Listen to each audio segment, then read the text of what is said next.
Meu nome é Gustavo Brívio, eu sou professor de literatura, redação e gramática. Hoje eu gostaria de fazer uma reflexão sobre o estudo da linguagem.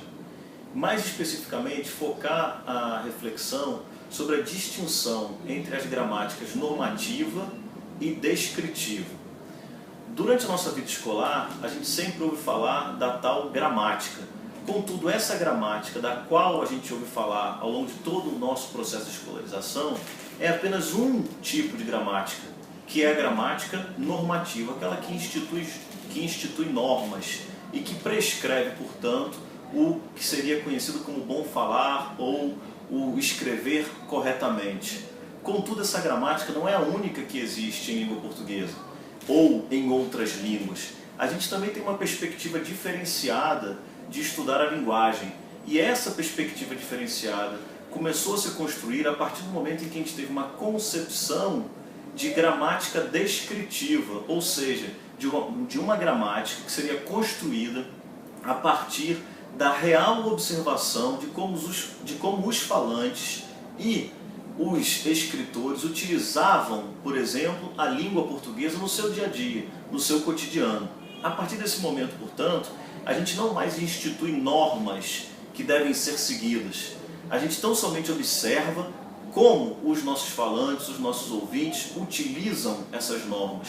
E aí nós temos, portanto, dois grandes rumos a serem tomados. Um, a gramática normativa, que é o estudo tradicional de gramática, e o outro, a gramática descritiva, que estuda de fato como a língua é utilizada no seu cotidiano.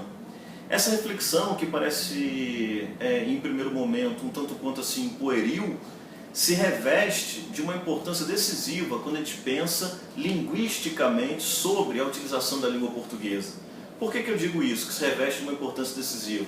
Porque a partir do momento em que a gente pode discriminar que uma gramática não é apenas um conjunto de regras a ser seguido, a gente consegue entender que outras formas de falar, outras formas de escrever que são utilizadas no cotidiano não são necessariamente equivocadas, mas participam de uma outra gramática que é abarcada pela descrição e que se refere ao uso real feito da língua portuguesa no nosso cotidiano. Então, de forma bem sucinta, o que a gente teria que trabalhar nesse momento é só uma ampliação de entendimento no que se refere à existência da gramática. A gramática, no mínimo, pode ser encarada a partir de duas perspectivas. A gramática normativa, que aprendemos na escola, que dita as regras e normas do bem falar e do escrever com correção, e a gramática descritiva, que se preocupa em registrar como de fato a língua portuguesa é utilizada no seu cotidiano. Bom, acho que por hoje é só. Essa seria uma dica importante para que a gente pudesse ampliar os nossos horizontes acerca das gramáticas, agora no plural, não mais no singular, como a gente achava que existia anteriormente.